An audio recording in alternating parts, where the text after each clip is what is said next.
A beginning is a very delicate time. Paul Atreides is not a hero. Sure, he desires revenge for his father's murder and survival for his family, but he goes well beyond that, even at the end of the first book. It was unnecessary for him to become emperor, having control of the spice, being ruler of Arrakis in a way that no one had been before him, gave him absolute hold over one of the key pieces of the galactic balance of power such as it existed, along with the Emperor, the Landsraad, the Spacer Guild, the Bene Gesserit, using his new Fremen backing to make Arrakis the Atreides' permanent fief would have secured them a major role forever. Even if he wanted to go the extra step and marry Irulan, he could have thus linked his family to the succession and stayed on Arrakis without deposing the Emperor. He might have become emperor later, or perhaps a son with Irulan would have become emperor someday.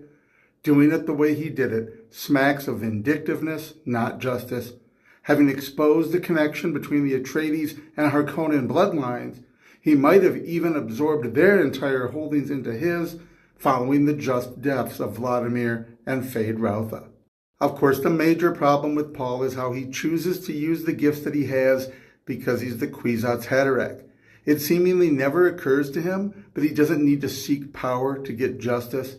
He could use his gifts and just place them on the Fremen to find a way to expose the conspiracy, embarrass the Emperor, even kill the Harkonnens, but otherwise live in the desert with his new people while some other great house took up management in Arrakeen.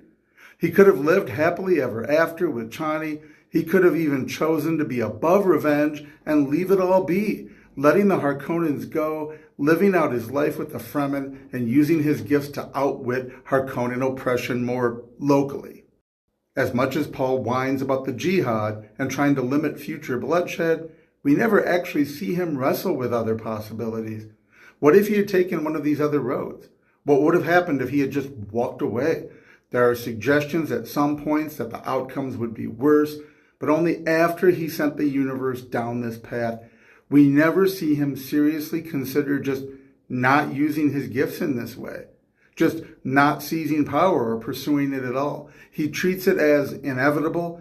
As one possessing such gifts, we can't really take seriously any claim that he had no choice.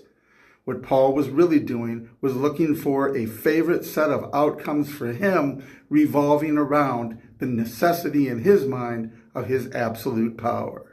Of course, this isn't to say that anyone else in the story is the quote-unquote good guy, but even the Emperor and the Harkonnens are products of their station and circumstances.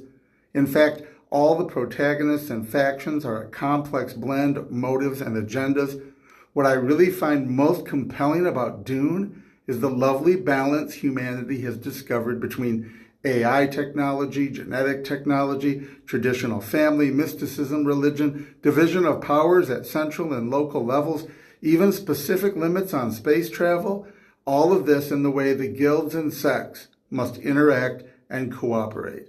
It's really ingenious. Know then that it is the year 10,191.